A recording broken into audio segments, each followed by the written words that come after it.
आप देख रहे हैं एसडीएम न्यूज़। मैं हूं रियाज अंसारी। इस वक्त मैं महाराष्ट्र के ऐतिहासिक शहर औरंगाबाद छत्रपति संभाजी नगर से बात कर रहा हूं। और देखिए, आज मेरे हाथ में औरंगाबाद से प्रकाशित होने वाला औरंगाबाद टाइम्स उर्दू पेपर है। ये बहुत बड़ा अखबार है और पूरे महाराष्ट्र में मकबूल आम पेपर है। इसके फ्रंट पे न्यूज़ ये देखिए, यूपी में 3 करोड़ वोटर्स के नाम खारिज हुए। इलेक्शन कमीशन बंगाल में खारिजशुदा जो नाम है 58 लाख वोटर्स में गैर मुल्की की तादाद बताए अभिषेक बनर्जी। मतलब बंगाल के जो बंगाल है उसके अंदर ये बताया गया है कि 58 लाख वोटर्स को जो है तो वो किया गया है, हटाया गया है। और यूपी में 3 करोड़ के करीब आसपास के नाम को निकाला गया है। और ये एसआईआर का सर्वे चल रहा है। और तमाम लोगों को बता दें कि देखिए, ये कोई हैरत की बात नहीं है। मैं तमाम लोगों को बता दूं कि ये एसआईआर, एनपीआर ये हर 10 साल में होता है। 5 साल में चुनाव आते हैं तो मतदार यादी की भी जो है तो समीक्षा की जाती है, इंतकाल किए गए कितने हुए, और लोग जो शहर छोड़ के जाते हैं, गांव छोड़ के जाते हैं, कोई दूसरे राज्यों में जाते हैं, उसकी दे तो तादाद मालूम की जाती है। उसके हिसाब से दोबारा वोटर मतदान यादी बनाई जाती है। ये इलेक्शन कमीशन का आम प्रोसेस है, ये कोई नई बात नहीं है। लेकिन देश के मुसलमानों को ये बात सोचना चाहिए कि या अब की बार जो एसआईआर हो रहा है तो इसका सीधा ताल्लुक जो है तो बांग्लादेशी मुसलमानों से है। क्योंकि कुछ फ़िरका परस्त ताकतें हैं, कुछ जो केंद्र सरकार में मंत्री हैं, बाज़ाब्ता अमित शाह जी ने कहा है कि भाई यहाँ पर देश में घुसपैठ आए हैं। तो मुसलमानों के ज़िम्मेदारों को सोचना चाहिए, समझना चाहिए कि जब देश के ज़िम्मेदार जो है तो गृह मंत्री का स्टेटमेंट आता है, वो टीवी डिबेट में बात करते हैं कि बड़ी संख्या में जो है तो भारत देश के अंदर घुसपैठे आ चुके हैं, बांग्लादेशी मुसलमान आ चुके हैं और हमें उसको खदेड़ना है, फेंकना है, जो भी है सारी बातें आ रही है। तो खैर, वो एक अच्छी बात है कि हमारे देश में गैर मुल्की नहीं होना चाहिए, घुसपैठे नहीं होना चाहिए, कोई मुसलमान भी इसके हक़ में नहीं है। लेकिन जिस प्रकार से 2-3 करोड़ के आसपास एक खाली यूपी स्टेट से नाम हटाए गए, तब ऐसा नहीं कि इसमें खाली मुसलमान ही थे, इसमें हर समाज के, धर्म समाज के, जाति समाज के लोग हैं, खाली स्पेशल मुसलमान को नहीं हटाया गया। लेकिन ये बात तो तय है कि इसमें बड़ी तादाद मुसलमानों की हो सकती। इसकी वजह यह है कि यूपी में, बिहार में हम देखते हैं कि यहाँ से जो लोग सभी धर्म समाज के, खाली मुसलमान नहीं, जो है तो मुंबई में बोलो या दिल्ली में बोलो या जो भी बड़े बड़े शहर है, वहाँ पर जो है तो पेट भरने के लिए जाते हैं।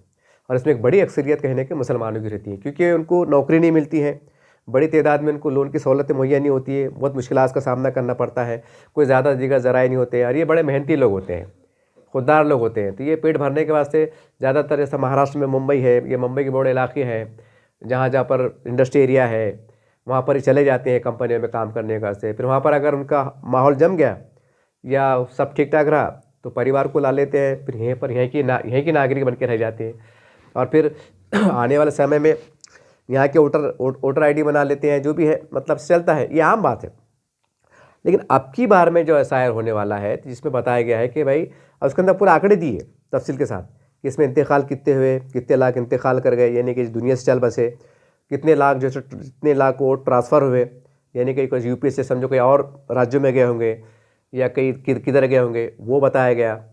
और सारी बातों का उसमें किया गया। और जो मतलब लापता वोट कह सकते हैं, पे जो आए नहीं, दिख रहे नहीं, तो ये संख्या भी लाखों में है।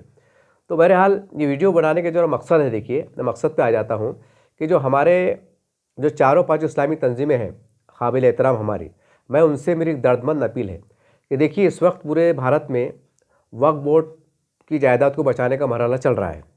वक्फ बोर्ड पोर्टल के लिए मतलब अपीलें हो रही हैं।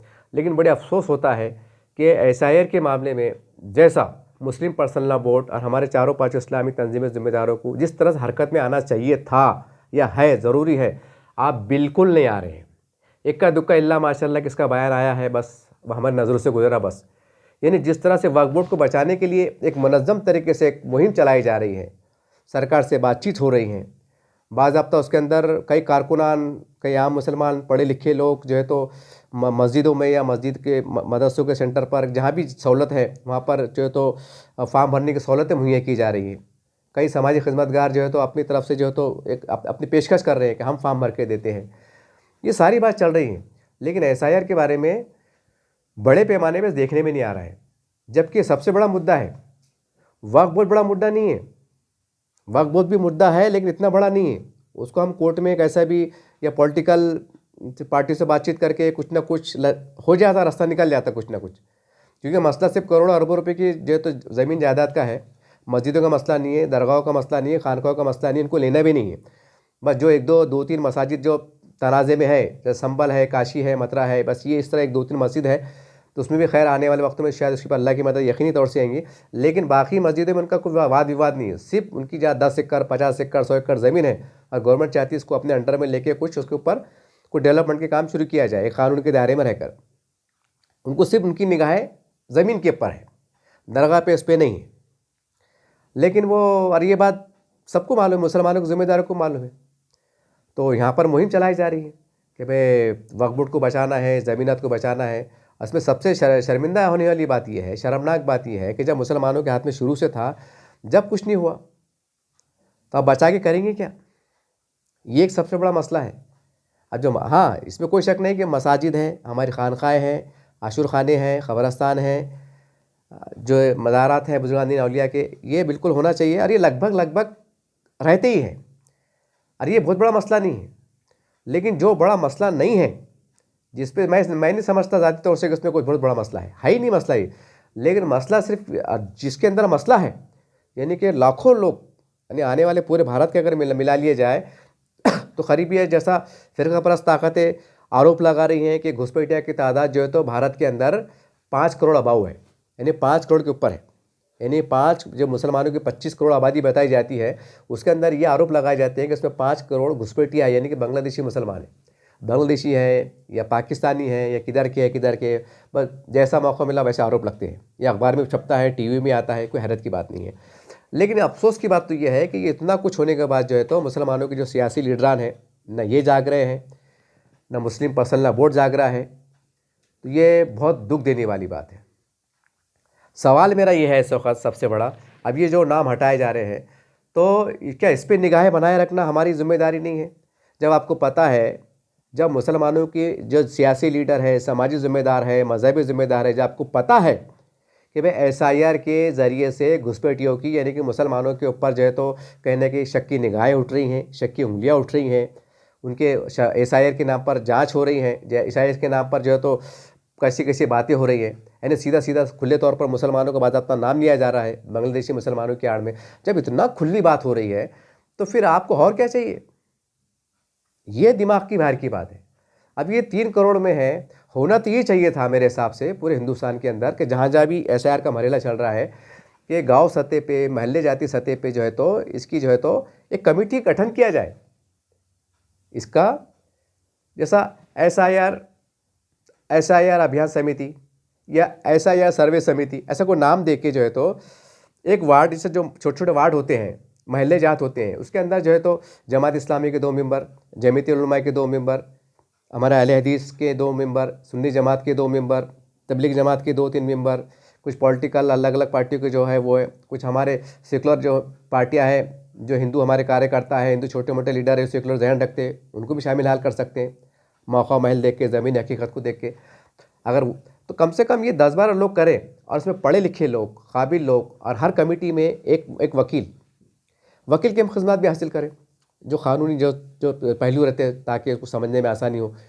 तो ये हम जब चेक करेंगे, इस पर हम नज़र करेंगे। अब पेपर में आए, निकल गए, अब उसके अंदर थोड़ी देर के वास्ते मान लो कि भाई जाहिर सी बात है SIR का मतलब बांग्लादेशी मुसलमान निशाने पे। खैर वो सरकार का अपना मसला है, सरकार का काम है घुसपैठी को खदेड़ना, बाहर फेंकना। लेकिन जो हिंदुस्तानी मुसलमान है 25 करोड़, तो भाई इनके बारे में क्या? अब इसमें जैसा बताया गया कि 3 करोड़ जो है तो वोटर को निकाला गया। अब मान लीजिए इसमें 3 करोड़ में से अगर 20-25 लाख 50 लाख, जैसे उसमें बताया गया कि हमने 10 लाख को नोटिस दिए और ये मौका दिए कि भाई आपको एक जो है तो दस्तावेज़ लाओ, 12 दस्तावेज में से एक दस्तावेज़ लाओ तो तुम्हारा नाम वोटिंग लिस्ट में रहेगा। ये यूपी सरकार का जो इलेक्शन कमीशन ऑफ इंडिया है वहाँ का फैसला है। अब ये जो मुसलमान रहते, सबको पता है बेचारे ज़्यादा पढ़े लिखे नहीं रहते। अब मजदूराना तबका है, 60-70 तबका जो है तो मुसलमानों का मजदूरी पे मुश्तमिल है, खेती बाड़ी करता, ज़राअत करता, छोटे मोटे कारोबार करता, ठेले लगाता, बाज़ारों में रहता। और बहुत से लोग जो तो नकल मकानी करके गए, यानी कि यूपी से जो है तो मुंबई में आए, थाना है, भिवंडी है, जहाँ मुसलमानों के इलाके महाराष्ट्र में है, जहाँ पर सनतें पाई जाती हैं, बड़े बड़े अच्छे कारोबार पाए जाते हैं। एक गरीबी मजदूर महाजरी गरीब मजदूर महाजरी शक्ल में यहाँ पर आए और यहाँ रच गए, बस गए। अब उनको मालूम ही नहीं कि हमारा नाम उधर है कि क्या है। अच्छा, खास बात इसमें ये है कि ऐसा मैं एग्जाम्पल में दे रहा कि मान लो कि भाई ऐसा कुल मिलाकर 10 लाख जो है तो मुसलमान की बात करूँगा कि एग्जाम्पल के वास्ते कि मुसलमान जो है तो महाराष्ट्र में आ गए। कोई औरंगाबाद है, जालना है, नांदेड़ है, परभनी है, मुंबई है, जैसा जहाँ जहाँ पर बड़े सनती इलाके हैं वहाँ पर चले गए। कुल मिला के 10 लाख बता रहा मैं। अब ये रहने वाले हैं यूपी के। अभी कोई आके किसको 5 साल हो रहे, किसको 10 साल हो रहे, किसको 20 साल हो रहे, कोई 25 साल हो रहे, आगे पेड़ बांधे यहाँ के बस गए। और हमने ये भी देखा है कि बहुत से लोग जो है तो वोट देने के लिए यूपी बिहार भी जाते थे। वो कुछ हमको ऐसे नज़ारा देखने को मिले आज से 10 साल पहले। कुछ लोग पूछते थे भाई हमारे पास चुनाव आने वाले, हम जाने वाले हैं, लोग छुट्टी निकाल के जाते थे। लेकिन बाद में वो रवैया बदला, लोगों ने जाना भी छोड़ दिए। अब सवाल ये है कि अगर ये ऐसे 10 लाख मुसलमान अगर महाराष्ट्र में होंगे अलग अलग जगहों पे एक गरीबी शक्ल में जी रहे, मतलब अब वो उनका नाम अगर वहाँ है और वो उनको लग रहा कि ये यहाँ मिल रहे नहीं, इनके अते पते नहीं, जो BLO गए होंगे तो जाहिर सी बात है उनका नाम हटा दिया गया होगा। अभी 10 लाख लोग मुसलमानों का नाम हटा दिया गया तो इनको खबर भी नहीं कि हमारा नाम आज हट गए। अब ये खुशफहमी में इब्तिला है कि भाई हमारे नाम तो वहाँ है, हम तो वोट देने जाते हैं, हमारे पास तो पुराना इलेक्शन कार्ड है, ये है वो है, सारी बात है। अच्छा, उसमें बहुत से लोग ऐसे हैं लाखों की तादाद में कि उन्होंने यहाँ के मतलब यहाँ की बस गए हो, यानी आधार कार्ड, इलेक्शन कार्ड, जो भी यहाँ के जो कानून कायदे से रहते वो यहाँ के बस गए। अब सवाल ये वहाँ पर नाम हट गए। अगर जब यहाँ पर जब पूछा जाएगा कि आप कहाँ के मूल निवासी, तो वो बोलेंगे हम उत्तर प्रदेश के हैं, यूपी के हैं, ठीक है। अब सवाल ये है कि जब उनसे ये पूछा जाएगा कि ठीक है आप यूपी, जब यहाँ यूपी से आप महाराष्ट्र में कब आए थे, तो कोई बोलेंगे 10 साल, कोई बोलेंगे 20 साल, कोई बोलेंगे 30 साल, कोई बोलेंगे 40 साल, ऐसा अपने बोलेंगे। तो उनसे ये पूछा जाएगा कि भाई आपने जब यहाँ वोटर लिस्ट में नाम डाले थे, इंदराज करे थे, तो बेस क्या था? अरे भाई जब तुम नाम वोटिंग में डालते तो मांगते हैं ना, TC मांगते हैं भाई, ताकि उसमें डेट ऑफ बर्थ आती, तुम्हारा एज प्रूफ साबित होता, बाप का नाम जो भी है सारी बात उसमें इंफॉर्मेशन आती, पहली हो दूसरी हो जो भी हो, TC आती, तो वो बेस पे वो तुम्हारा जो है तो नाम चढ़ता, यानी कि वोटर यादी में तुम्हारा नाम आता। अब अधिकारी ने बोला कि तुम्हारा नाम क्या बोल के तुमने डाले थे।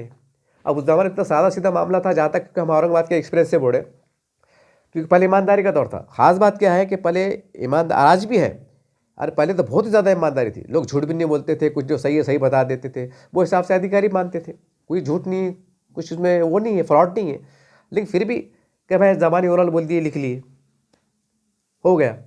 यानी कि वहाँ से नाम कटा, जैसा जो रूल होना चाहिए, एज पर रूल जो होता है कि वहाँ से नाम कटा के लाते, वो प्रमाण पत्र जो है तो यहाँ के तहसील में या निबंधक विभाग में जमा कराते, उसके बाद जो तो आगे की प्रक्रिया जो भी रहती है होता, या जो भी ट्रांसफ़र करने के तरीके रहते उसके बाद जो है तो आप दर्ज करा सकते हैं कानून के नियम के हिसाब से। लेकिन अगर आपका नाम वहाँ भी चढ़ रहा हो, आपका नाम यहाँ भी हो, ये परेशानी वाली बात है। अच्छा, वहाँ से अगर उड़ गया, वहाँ से उड़ गया, तुम ये बोलेगे हम वहाँ रहते थे तो फिर सवाल ये है कि तुम्हारा नाम यहाँ यादी में आया कैसा, कौन से आधार पे आया? तो आप तो ये बोलेंगे कि साहब हमारा वहाँ पर नाम था, ऐसा था वैसा था, ये हमारा पुराना ये है कार्ड है, ये है त्यों है। तो ये भी तो कहने की गलती है कि जब आप 10 साल से यहाँ रह रहे, 20 साल से यहाँ रह रहे, जब आपने यहाँ का कार्ड बना लिए, तो फिर आपकी जवाबदारी बनती है कि आपने जब अपना आधार कार्ड यहाँ का अपने इलेक्शन कार्ड यहाँ का बनाए महाराष्ट्र के अंदर, आप यहाँ के जो है तो वोटर्स है, तो आपका अखलाकी फ़र्ज़ है एक अच्छे नागरिक होने के नाते वहाँ का आप नाम कट कराओ, ये खुद की जवाबदारी है। तो ये वो गलतियाँ हैं जो कहने की एक गैर कानूनी हरकत माना जाएगा।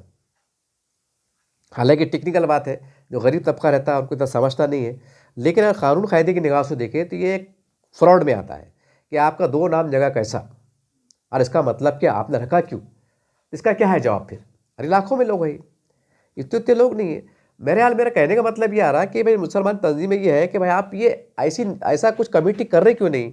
जैसे जहाँ पर ये 3 करोड़ ना उठे, तो भाई ये यूपी में जैसा वहाँ के जो मुकामी जो तंजीमें है, जिम्मेदार है, पेपर में आ रहा क्यों नहीं, प्रेस से बात हो रही क्यों नहीं, TV पे आ रहा क्यों नहीं कि भाई मुस्लिम पर्सनल बोर्ड के ज़ेर इंतज़ाम इनके अंतर्गत जो है तो पूरे उत्तर प्रदेश के हर गांव के अंदर एक कमेटी गठन हुआ है, और वो जो है तो देख रहे हैं कि जो नाम हटाए गए तो वो सही बुनियाद पर हटाए गए कि गलत बुनियाद पर हटाए गए, कि अंधाधुन हटाए गए, कि वो लोग ज़िंदा है उनको मुर्दा करार दिया गया, क्या वो यहाँ पर है लेकिन उसके बावजूद भी उनको ट्रांसफ़र करार दिया गया या उनको लापता करार दिया गया।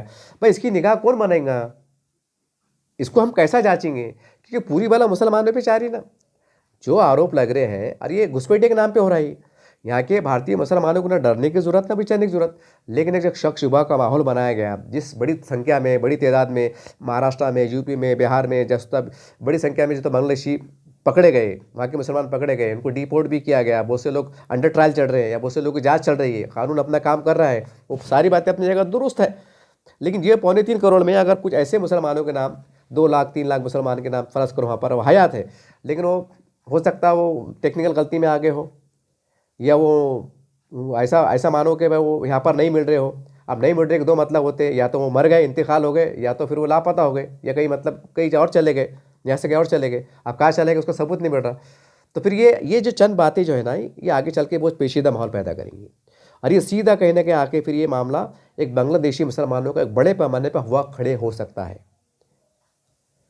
तो इसके अंदर मुसलमानों के जिम्मेदार आगे बढ़ेंगे कब?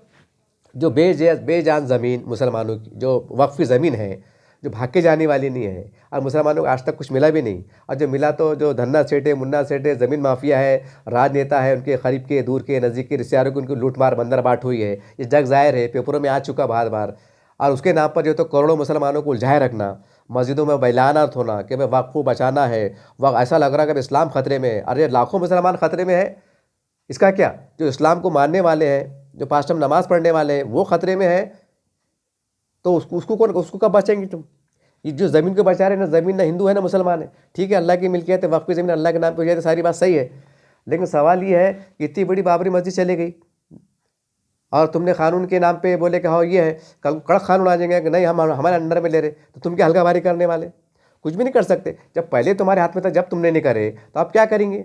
और हर एक की जो तो नाल कुछ ना कुछ, हर एक का जो तो कुछ ना कुछ लफड़ा है, हर एक का जो बड़े है मामला, किसका ना कुछ का ज़मीन का है मामला, हेरा फेरी से ज़मीन अटकी भी है। तो इसी सरकार को मालूम है, सरकार भी उसका फर्स्ट क्लास उठा रही, इसमें गरीब मुसलमानों को मरण है। बहरहाल मैं बोलना ये चाह रहा कि भाई वक्फ बोर्ड की जो मुहिम है ना, चलाओ, मैं ये नहीं बोला, लेकिन उससे डबल पैमाने पे जो है तो जहाँ जहाँ पर ऐसा चढ़ाना, तो उसके ऊपर भी जो है तो मस्जिद में ऐलानात करो पाबंदी के साथ, हर जुमा में ऐलान करो। समझ में नहीं आता है मेरे, हम अक्सर देखते हैं रमज़ान की ईद के मौके पर हम जब ईदगाह में नमाज को जाते तो उसके अंदर जो है तो एक करारदाद पढ़ी जाती, सबको मुसलमान को पता होगा जो मेरी बात सुन रहे होंगे। तो उसके अंदर ये करारदाद में जो चंद बातें मैं आपको तवज्जो दिलाना चाहता हूँ, उसमें ये कहा जाता है कि भाई हम फ़लस्तीन पे होने वाले इजरायली हमलों की निंदा करते हैं, मजम्मत करते हैं। अल्लाहु अकबर, हाथ उठाओ, हाथ उठा लिए। हम जो है तो जो भी है बेकसूर मुसलमानों की जो बर्मा में इधर उधर है, जहाँ पर जुल्म अत्याचार हो रहे, ये मजमा जो है तो उसकी मजम्मत करता है। अल्लाहु अकबर, हाथ उठाओ, हाथ उठाए। ये अरब लीग के अंदर जो मस्जिद अल-अक़सा है कुछ ये है, ये उसके ऊपर नाजायज़ तसल्लुत के ख़िलाफ़ जो है तो ये मजमा जो है तो उसकी सख्त अल्फाज में मजम्मत करता है। अल्लाहु अकबर, अल्लाहु अकबर, हाथ उठाए। ये मजमा हिंदुस्तान में होने वाले मुसलमानों पर जो मज़ालिम की और बेकसूर मुसलमानों के ख़िलाफ़ गिरफ़्तारियों की, जेल में बंद की, उसकी सख्त मजम्मत करता है और इंसाफ और भारत सरकार से अपील करता है कि हमें इंसाफ दिया जाए। अल्लाहु अकबर, अल्लाहु अकबर, हाथ उठाते। मैं बोलना ये चाह रहा कि भाई दुनिया के मुसलमानों को ज़िक्र आ गया, हिंदुस्तान के मुसलमानों को ज़िक्र आ गया, आप बाज़ाब्ता बोलते हैं अल्लाहु अकबर ने हाथ उठाते, हाथ उठा के मतलब तरह कि आप शहादत दे रहे, गवाही दे रहे, या अपनी मौजूदगी का एहसास दर्ज करा रहे, या जो भी है मतलब ये है। तो ऐसा हो रहा क्यों नहीं? जहाँ पर एहसास चढ़े कि मुस्लिम पर्सनल बोर्ड ने एक अपील निकालना कि मस्जिद के अंदर जो मुसलमान मुसलियान आ रहे हैं तो एक 5 मिनट किसी को देना पढ़े लिखे काबिल को, और उसने बोला कि यहाँ पर जो 2000-5000 मुसलमान नमाज़ पढ़ने आए हैं जिम्मे की, हम मुसलियान से ये आप पूछते हैं कि भाई कि सभी के पास एक जो 6-7 डॉक्यूमेंट्स है जो लाजमी है, मतलब एक भारत की नागरिकता के लिए, यहाँ के भारत की एक शहरी साबित होने के लिए, तो 6-7 डॉक्यूमेंट पढ़ के सुनाना कि भाई Aadhaar card, election card, ration card, ज़मीन का 7/12, ये वो निकाहनामा, ये 7/8, क्या ये सब जो मुसलियान नमाज को आए हैं कि ये सब दस्तावेज़ आपके पास है? हाथ तो हाथ उठाइए, खुद सामने आता। और जो नहीं है तो बोला मुलाकात करो। अब इतना तुम नहीं करेंगे और बाद में लाखों की तादाद में जूते खाएंगे और जेल में जाएंगे, अब सुप्रीम कोर्ट में खड़े रहेंगे, तो आप वही धंधे चलाते हैं क़यामत तक। यानी कोई आंख की छतरा इस्तेमाल नहीं करते क्या? यानी मतलब जेल में जाना और फिर हमने चिल्लाना, ऐसा है क्या? कैसे पढ़े लिखे लोग हैं? अरे क्या बाप का बिगाड़ा यार आपने? अरे कम से कम इसके बहाने से कम शऊर तो बेदार होऊंगा। और उसके अंदर ये भी बोलने लगाना कि भाई अगर आपके रिश्तेदार अगर कोई पेट भरने के वास्ते बम्बई गए हैं, महाराष्ट्र चले गए हैं, कहीं और चले गए हैं, अगर आपके पास वो आपकी कोई रिश्तों में खाला लगते हैं, मामू लगते हैं, अगर वो 10 साल से मतलब वहीं चले गए, बस गए बाल बच्चों को लेके, तो उनको फ़ोन करके पूछो कि भाई तुम्हारा वहाँ का सब ठीक ठाक है क्या? तो ये 2 बातें समझाने में लाखों मुसलमान फ़ायदा होगा ना। तुम ये काम कर रहे नहीं, उस ज़मीन के पीछे पड़े, जबकि ज़मीन मुसलमानों कुछ काम आने वाली नहीं, गरीब मुसलमानों काम आने वाली नहीं, वो बड़े बड़े लोगों के सरकारी काम आने वाली ज़मीन है। तो उसके ऊपर जान भी लगा रहे, मान भी लगा रहे, मस्जिदों में ऐलान भी कर रहे, धरने भी लिकाड़े, मोर्चे भी लिकाड़े, और जो लाखों मुसलमानों के उनको उनकी जी को खबर नहीं कि हमारे मतलब हमारा नाम उड़ रहा कि नहीं उड़ रहा, तो कैसे मालूम पड़ना। अरे भैया मैं है एक मजदूर है, समझो मैं हमाली काम करता, हाँ, और मैं आगा पेट भरने बम्बई में, और मैं यूपी का रहने वाला है, आ गया मैं 5 साल 6 साल पहले, अब मेरा नाम उड़ गया, मुझे कैसा मालूम पड़ना। अब मैं तो भोला भाला चल रहा अपना ज़िंदगी, पेट भरने, गरीबी, माँ बाप गरीब थे, आगे बच्चे जवान हो गए, कैसे भी अपना झोपड़े में झोपड़पट्टी में रह जिंदगी गुजार रहे। यहाँ का मतलब बना हुआ है, या फ़र्ज़ करो यहाँ का नहीं है, ये सबसे डेंजर बात है कि भाई अक्सर यूपी बिहार के लोग मैंने आंखों से देखा हूँ, कोई वोट डालने वहाँ जाते और ये बाद में यहाँ आते, अब बाद में साल में 2 साल में सर्वे हुआ होगा, अब मेरा नाम उड़ गया, मैं गरीब परिवार से, मैं रहता हूँ तो शिवाजी नगर में, अब मेरा नाम वहाँ से उड़ गया, अब मेरा कागज़ पत्तर समय कैसे, जब मालूम पड़ा मेरा वहाँ नहीं है, तब फिर मेरी रहनुमाई कैसे होना, मेरे को मालूमात में इजाफा कैसे होना कि भाई मेरे को वहाँ जाना ज़रूरी है। अब मैं गरीब है, मैं ज़्यादा पढ़ा लिखा भी नहीं, मैं अखबार पढ़ता भी नहीं। अब जो गरीबी भूख की प्यास रहती ना, उसको क्या अखबार देखेंगे यार, क्या टीवी देखेंगे यार, क्या मंत्रालय देखेंगे, वो सुबह उठ के जाता हमारा करता हो, तो उसको मालूम कैसा होगा तुम्हारे पास क्या एजेंडा है कि खाली ये बोलते कि हमने 9.5 साल हुकूमत करे, खाली इसमें बड़े बड़े बातों में रह जाते क्या। गरीब मुसलमान जूते खा रहे ना, उनकी रहनुमाई कैसा करेंगे, कैसा करेंगे। अगर मैं कोई जमीयत का बहुत या किसी तंजीम का सरबराह रहता ना, पहले प्रेस नोट निकालता था और बाद अब तक प्रेस कॉन्फ्रेंस लेके बात करता था और तमाम रियासतों का दौरे करता था। अगर मैं सदर रहता दौरे करता था, स्पेशली दौरे करता था, बोलता था है महाराष्ट्र के मुसलमानों, मैं ये काम से आया हूँ आपके पास, अगर आपके अजला जात में कोई मामला है मैं आपको आगाही करता हूँ कि इस पर काम पे लगी और मुझे रिपोर्ट दीजिए 1 हफ्ते भर में। मैं ऐसा काम करता था, मेरी कौम को बचाने के काम करता था, ज़मीनों को बचाने के धंधे नहीं करता था मैं। अरे कौम मर रही, परेशान हो रही, हम आंखों से देख रहे हैं, हम जिस शहर में रहते हैं वहाँ के हम इतने बुरे हाल देख रहे हैं कि मुसलमान कुत्ते हाल नहीं खा रहे, गरीब मुसलमानों के सब अपनी अपनी मस्त में जी रहे। अरे एक बड़ा तबका, लाखों का तबका अगर मतलब बंगाल से को पेट भरने महाराष्ट्र में आया, उनके नाम अगर वहाँ से उड़ रहे हैं, इनको खबर नहीं हो रही, तो तुम्हारे पास क्या नेटवर्क है। अरे कुछ तो करेंगे ना उनको, भोले भाले मुसलमान कैसा करेंगे आप कि क्या उस दिन का इंतजार कर रहे क्या आप। बड़ा कैंप रहना, 10 लाख का मजमा रहना, वो अपने हिरासती कैंप के रहना, डिटेंशन कैंप में रहना, वो भूख प्यास का मामला रहना, फ़लस्तीन गज़ा जैसा माहौल दिखना, वो कटोरे लेकर एक चावल डालो, सालन डालो, हम भूखे प्यासे, वो मंजर पेश होना, फिर आपकी ईमानी बातें होंगी, फिर नूरानी चेहरे लेके मस्जिद में आएंगे, फिर नूरानी चेहरे लेके जलसे भरेंगे। अरे हद होगी नहीं है, हद होगी नहीं है। दौर क्या चढ़ा, माहौल क्या चढ़ा, और बस हुई बड़े बीजेपी को गिराना है, उसको सुलाना है, उसको उठाना है। अरे कानून से कायदे से काम कार्रवाई हो रही नहीं है। ये क्या ऐसा अचानक बोल रहे क्या, चलो चलो तुम्हारा नाम उड़ के चलो भागो, ऐसा बोल रहे क्या। वो पेपरों में अपील आ रही, प्रेस नोट आ रही, मुर्यगू जी जो भी वहाँ के जो जिम्मेदार है, मंत्री है, संतरी है, फिर कब नजर आते बाद अब तक प्रेस से बात कर रहे, प्रेसों में बात आ रही, और तुम वहीं लगे हुए हैं। तो इनकी मदद कौन करेंगे और कैसे करेंगे। अगर वहाँ के कई 2 लाख कई 3 लाख मुसलमान पेट भरने को आए हुए हैं, उनके नाम उधर उड़ गए, फिर उनको यहाँ बोले कि तुम्हारा क्या है, वो बोले साहब हमारा वहाँ का है, वहाँ यादी चेक करे तो बोले यार यहाँ पर तो तुम्हारा नाम 5 साल से नहीं है, वो बोले साहब 7-8 साल से पेट भरने को आए हुए, हमारे पास ये है प्रूफ पुराना ही है, और वहाँ नाम नहीं है, तब उसका तुम कैसा करेंगे। अब डेट निकल गई समझो, कैसा करेंगे। फिर वो तो बोलेंगे ना, फिर बताओ फिर तुम्हारे बाप का टीसी वो बताओ, जन्म पर, फिर मामला सुई का कांटा खाएगा, जन्म प्रमाण पत्र।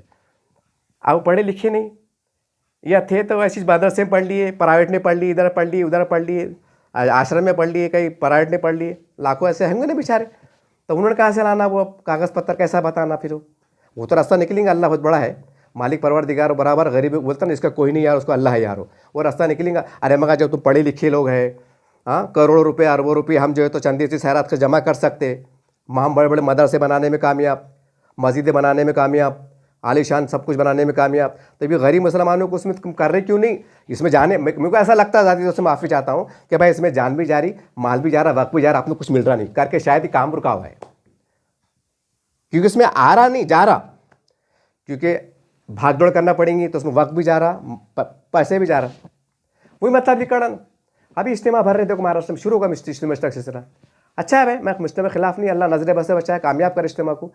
कब इज्तिमा के वास्ते 1 महीना पहले 2 महीने पहले चलती, हर मस्जिद में लिख के लगाते, आने वाली 20, 21, 22 कुछ भी एग्जाम्पल, 20, 21, 22 को इज्तिमा है, बराबर 2, 2.5, 3 लाख लोग जमा हो जाते खामोशी में।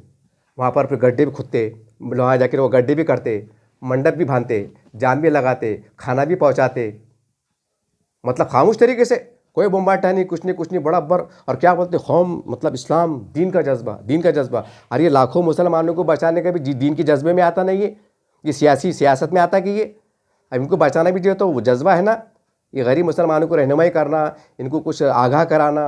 अरे वो वक्त से पहले अगर उनके डॉक्यूमेंट से हो गए, उनके नाम यादें में अगर कटने से बच गए तो ये मामूली बात है, मामूली बात समझ रहे इसको आप, चिल्लर बात समझ रहे। कल को वही आड़े बोलेंगे कि तुम्हारा नाम कट रहे थे, हम पेपरों में आ रहे थे, तुम आए क्यों नहीं।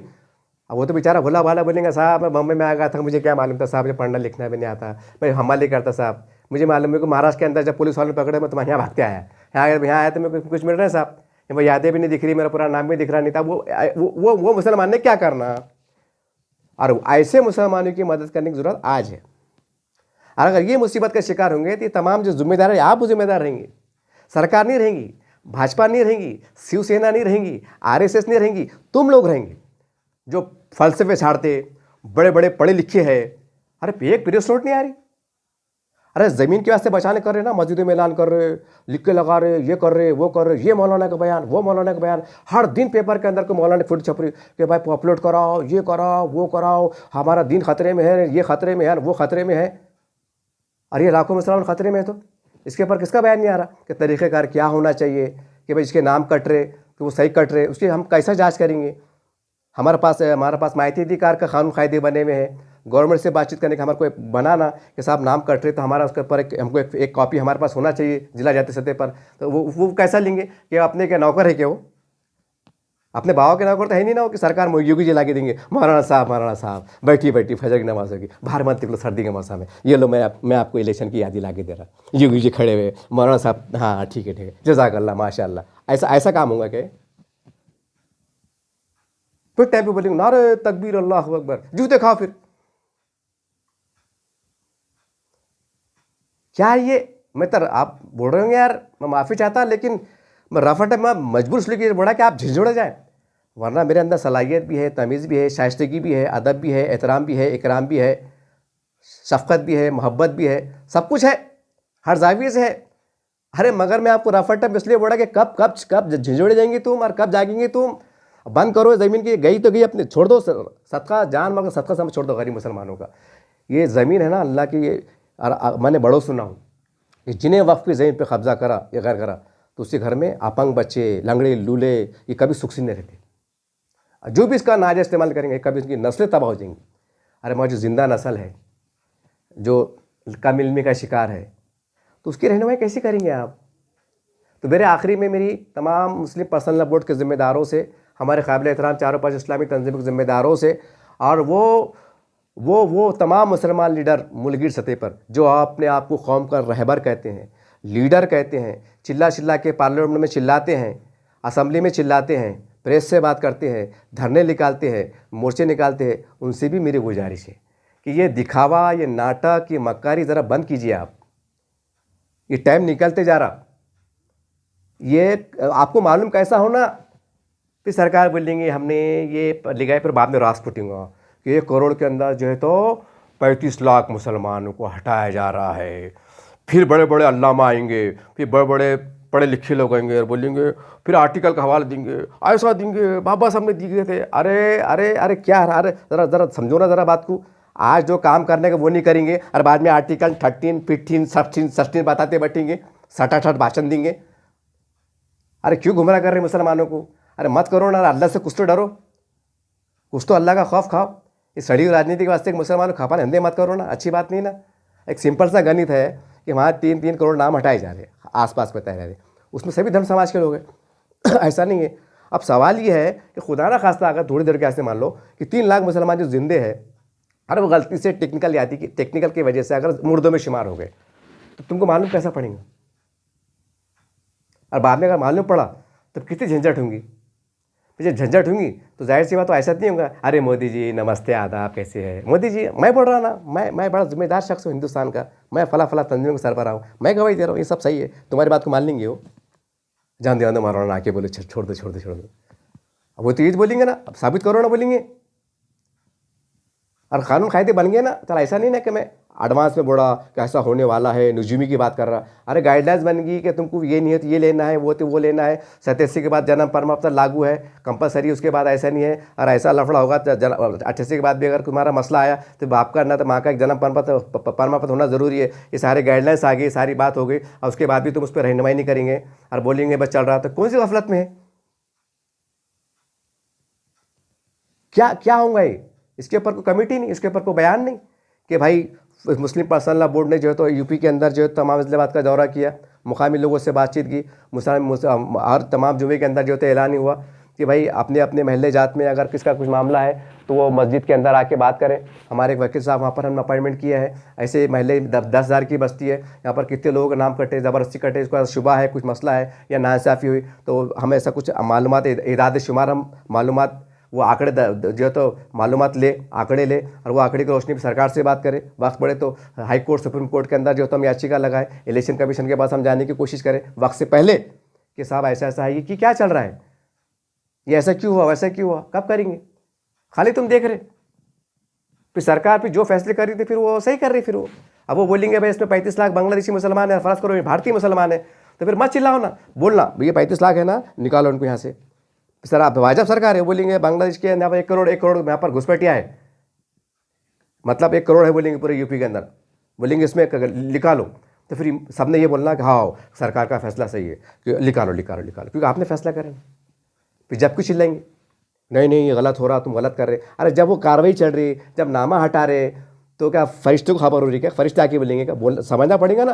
अरे उसके अंदर कैसा करेंगे, उसका जांच का पैमाना क्या होगा? पढ़े लिखे लोग हैं, अपने पास पैसे की भी कमी नहीं है, ज़कात खैरात चंदा आबादी करोड़ों रुपये जमा हो जाते ना, पढ़े लिखे लोग भी है ना, दिल बड़ा करो ना, कि खाली मदरसे के वास्ते बड़ा करते क्या, मस्जिद के वास्ते करते क्या, इज्तिमा के वास्ते बड़े बड़े ऐलान करते क्या? ये लाखों मुसलमान की मदद नहीं करते कि खाली इनकी नलियाँ लगती, नाक में नलियाँ लगी हुई है, आखिरी सांस से पेपर में आ रहा कि सदका दो, जमात दो।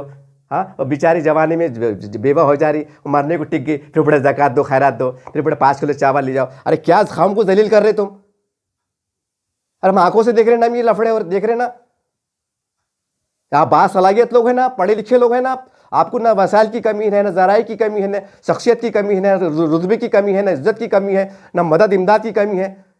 करोड़ों मुसलमान आप पे भरोसा कर रहे हैं, तो कम से कम काम पे लगाओ ना। जान को खाली जान ही खपाना है, पैसा तो आ जाता, खाली अपील करे तो कि दो भाई सदका खैरात, खाली जेल में जान देते मुसलमानों को, और उसके वास्ते जमा करते बस जुमे का अपने रमज़ान शरीफ में कि भाई मुसलमान में मुसीबत में दो, यानी छटाक मुसलमान जाएंगे और 1 करोड़ का जब वो करेंगे, और करोड़ों मुसलमान जब परेशान उसके वास्ते नहीं करेंगे तुम, उसके वास्ते वॉलंटियर लगाएंगे। और तनख्वाह दो ना, अगर तुमको लगता है कि भाई दिन भर काम कर पैसे, तनख्वाह दो ना, तनख्वाह दो ना। मदरसों में तनख्वाह नहीं देते, हमारे इमाम साहब को काबिल एहतराम को तनख्वाह नहीं देते, मौजूद तनख्वाह नहीं देते, यहाँ भी दो ना, 2 एक में तनख्वाह दो कि भाई वॉलंटियर्स पढ़े लिखे बच्चे काम पे लगाओ, हमको रिपोर्ट दो। क्या है रिपोर्ट देते, हम जो उसके अंदर फिर जांच करेंगे, 2-4 वकील माहिरीन खड़े करेंगे कि इसमें देखो कुछ क्या टेक्निकल मसला है, हम सरकार से नुमाइंदगी करेंगे।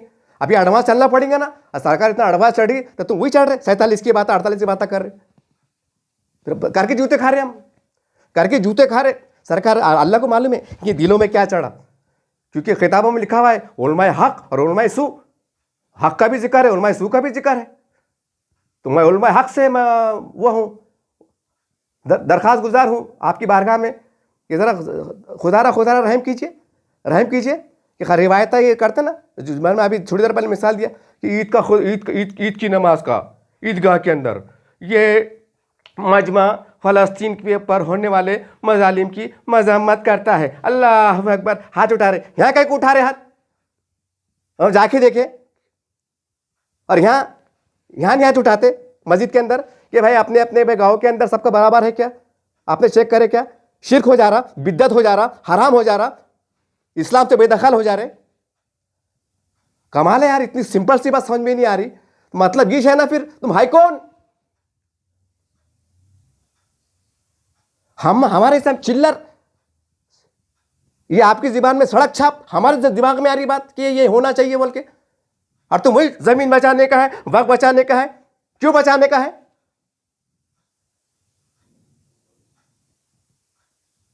याद रखो, तमाम लोग चाहे सियासी हो, समाजी हो, मजहबी हो, तो भी हो, अगर सही वक्त पे अगर आप फैसले नहीं लेंगे और लाखों मुसलमान परेशान होंगे, याद रखो, आज तो शायद तुम्हारा कोई बाल बाका ना करे, ना को भाई बड़ी शख्सियत है, नहीं हमारे बहुत बड़े हैं छोटे हैं, अल्लाह को मालूम कौन कितना बड़ा है कौन छोटा है, अल्लाह को मालूम कोई हक पे यार को सूप है, अल्लाह को मालूम।